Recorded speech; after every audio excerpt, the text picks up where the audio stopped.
सनई चौघडी मालिकेच्या येणाऱ्या आजच्या भागामध्ये आपल्याला खूप हाय व्होल्टेज असा ड्रामा बघायला भेटणार आहे। आपल्याला असं बघायला मिळतं आहे की जय आणि शर्वरीने त्या गौतम बांदेकरच्या अगोदरच्या पत्नीला म्हणजे अर्चनाला लग्नमंडपात हजर केलेलं असतं। त्यानंतर शर्वरीने गौतमचं चांगलं तोंड फोडलेलं असतं आणि जय पोलिसांना घेऊन आलेला असतो आणि आता गौतम बांदेकरचं पितळ सगळ्यांसमोर उघड पडलेलं असतं आणि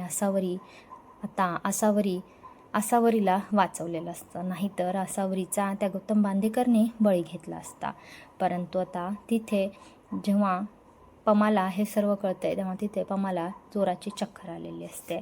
पण आता जय आपल्या भावाचं म्हणजे गौतमचं आणि आसावरीचं लग्न लावल्यामध्ये यशस्वी होईल का हे पाहणंसुद्धा खूप रंजक ठरणार आहे। कारण की जयने तसाच आसावरीला आणि त्याच्या भावाला गौतमला शब्द दिलेला असतं की तो त्याच मांडवामध्ये त्या दोघांचं लग्न लावून देईल। पण काय जयची आई या लग्नाला होय म्हणेल का आणि ह्या दोघांचं लग्न सुखरूपपणे पार पडेल का हे पाहणं खूप रंजक ठरणार आहे।